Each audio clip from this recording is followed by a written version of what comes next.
Landscape photographs function as physical monitors of change, so that if you have a picture, you can go back to that place again and look at it again and say, well, what's happened to this place?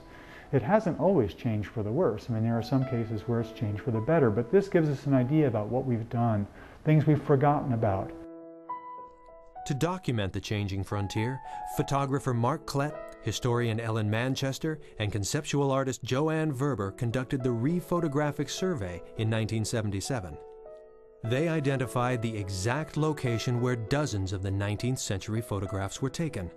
Then they made new images from the identical camera and lens position, and under the same lighting condition as the originals. The differences were startling. Now Klett and his associates have returned to these sites for another photographic survey called Third View. The differences that you see between the 19th century and 1970s and 1990s, on the one level it exists as a form of physical change, but it's beyond the physical. It's a change in attitude or approach. I mean, we looked at that place differently in the 19th century. We looked at it differently in the late 1970s, and we look at it differently now. I think in the late 1970s, there wasn't as much urbanization going on. There weren't as many people coming out to the West. We look at it now, and maybe we're more tuned into some of the changes that are occurring. We're looking at people fleeing the major cities on both coasts and coming to the West, and oddly finding that they're bringing the same problems that they found in their other places of living with them. For example, last year in 1997, we revisited a site that O'Sullivan first went to in the 1860s, Salt Lake City, that was redone by the Re-Photographic Survey project in 1978. In the O'Sullivan photograph, you see the bare outlines of Salt Lake City, small dwellings in the distance, the Wasatch Mountains in the background. In the 1970s, you see development in the middle ground, and it's come up towards the hill where the picture was taken. In 1997, we went back to the same spot. They were just at the beginning of developing that site. It was a new housing development. Now that's a place that, if you look at the photographs, 1, 2, 3, you see the development literally coming right at you until it's in your face. And that's the kind of thing that's happening here in Phoenix.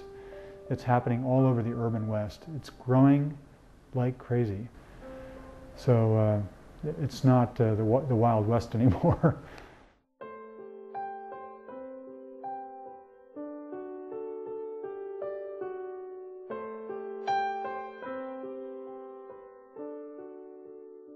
The old mythologies, the old mythology of Jackson and the Mountain of the Holy Cross, or the idea that this is some abstract thing out there that's meeting our destiny, is no longer valid to us anymore. I mean, now we're concerned about the issues that affect us, the urbanization, the water, the people coming in, the land use. These are the things that affect us.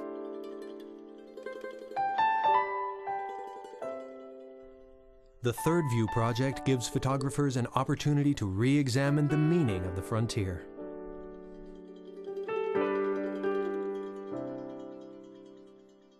There's a million stories in the West, but they mean nothing until someone tells them. And we couldn't do that 20 years ago with the technology we had. Now we're using multimedia technology to get sound and video so that we can begin to get not only the factual information of the photographs, but actually the narrative stories that go with them, some of the people that we meet that can tell us what's happened there, or that have connections with sites, that their personal lives are connected to these places. I think the total effect is that the place that we call the West, which used to be, in the beginning, scenery, has become home.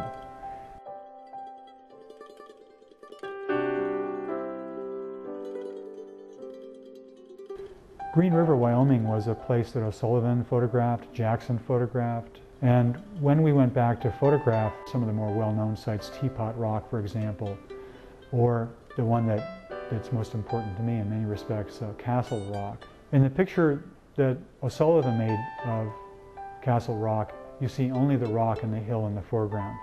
In 1979, it's clear that the city's gone out to Castle Rock. But it's a small neighborhood. It's a residential community there.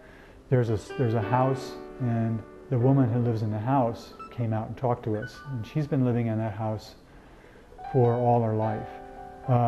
And she talks about how when she grew up, she played below that rock. And she used to eat graham crackers and drink Flavor Aid up on top of that rock when she was a kid. She's connected to that place. It's no longer a monumental landscape. It's a place that somebody, and many people, really have a connection to. It's a place they value from personal experience. It's a place that's situated right in a city, right in a town. It's no longer some foreign territory, some exotic place that was photographed to bring back to a distant audience. The audience is right there, right below the hill. That's the place where they live.